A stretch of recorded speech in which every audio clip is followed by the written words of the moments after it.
నమస్కారం, నేను మీ షణ్ముఖ్. ఈరోజు మన ముందర పొలిటికల్ అనలిస్ట్ అంకమరావు గారు ఉన్నారు. నమస్కారం సార్. నిన్నటి రోజున చంద్రబాబు గారి సభ కనిగిరిలో జరిగినటువంటి కదలిరా నూతనోత్సాహంతో కార్యకర్తలు కానీ రాష్ట్ర ప్రజలు కానీ చాలా అట్టోట్టహాసంగా జరిగింది సార్. చాలామంది జనాభా వచ్చారు, విన్నారు శ్రద్ధగా. రాష్ట్రంలో ఒకవైపు నుంచి ఇంకొక వైపు మారే పరిస్థితి నెలకొంది. సో దీన్ని ఏ విధంగా చూస్తారు? తెలుగుదేశం పార్టీకి మంచి రోజులు వస్తున్నాయని చెప్పాను. 2022లో ఇదే ప్రకాశం జిల్లాలో జరిగినటువంటి మహానాడుతోటి ఎంత కసిగా ఉన్నారు ప్రజలు, ఎంత కసిగా ఉన్నాయి శ్రేణులు అని చెప్పని ఆ రోజు నిరూపించడం కూడా జరిగింది. మహాద్భుతంగా జరిగిన మాట మాత్రం వాస్తవం మహానాడు. ఆ తర్వాత మళ్ళీ 2023లో మహానాడు కూడా చేసుకున్నారు. మరి అది కూడా చాలా బాగా ప్రజలు బాగా ఆదరించారు, విపరీతంగా వచ్చారు. విపరీతమైన వర్షం అయినా కూడా తండోపతండాలుగా ప్రజలు రావడం, లక్షలాది మందిగా ప్రజలు హాజరయ్యారు, విజయవంతమయ్యారు.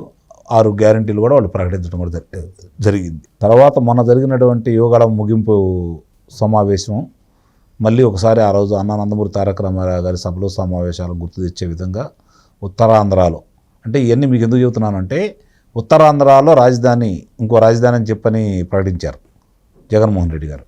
అలాంటి చోట సభ పెడితే నిన్ను నమ్మటం లేదురా బాబు, మేము తెలుగుదేశం పార్టీని నమ్ముతున్నామని చెప్పని స్వచ్ఛందంగా అన్ని లక్షల మంది తరలి రావడం అనేది తెలుగుదేశం పార్టీ శ్రేణులకి బాగా ఉత్సాహాన్ని నింపే విషయం. వాళ్ళ యొక్క కసికి అది ఒక నిదర్శనం. ఈరోజు మళ్ళీ చంద్రబాబు నాయుడు గారు తిరిగి ఎన్నికల శంఖారావంలో భాగంగా మళ్ళీ ప్రకాశం జిల్లాలోనే ప్రారంభం చేయటం అనేది మాత్రం శుభసూచకంగానే భావిస్తున్నాను. అక్కడ ఆ ప్రాంతంలో జరిగిన సభకి మరి అన్ని లక్షల మంది వచ్చి విజయవంతం చేయటం, సావధానంగా ఆయన చెప్పేది వినటం, ఆయన వెళ్ళిన దాకా ఎవరు కూడా సభాస్థలి నుంచి బయటికి వెళ్లకుండా మరి అంత ఏకాగ్రతతోటి వాళ్ళు ఆ కార్యక్రమాన్ని విజయవంతం చేయటం అనేది చూస్తూ ఉంటే ప్రజల్లో ఎంత వ్యతిరేకత ఉంది ఇప్పుడున్న ప్రభుత్వం మీద, చంద్రబాబు నాయుడు గారి మీద ఎంత నమ్మకం ఉంది అనేది చాలా స్పష్టంగా మనకి ఇప్పుడు అర్థమైపోతూ ఉంది. అంటే కదలిక రావటం అనేది వేరు, దాన్ని ప్రజలు వ్యక్తపరచడం వేరు. వాళ్ళలో మార్పు రావడం అనేది అది అంతర్గతంగా ఉండటం వేరు, దాన్ని ప్రదర్శించడం వేరు. ఈరోజు ప్రజలు ప్రదర్శిస్తున్నారు.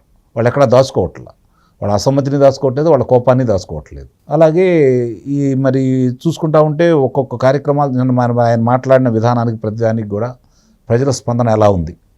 ముఖ్యంగా ఇప్పుడు భూరక్షణ చట్టానికి సంబంధించి దాన్ని రైతులను కావచ్చు, ప్రజలను కావచ్చు భక్షించే చట్టంగా ఆయన అభివర్ణించిన తీరు, ఎందుకు ఎలా ఉందని చెప్పిన తీరు, మరి అలాగే రేపొద్దున మేము అధికారంలోకి వస్తున్నాం కాబట్టి దాన్ని రద్దు చేస్తామన్న విధానం, ఇవన్నీ కూడా ప్రజలు రేపొద్దున చర్చించుకుంటారు.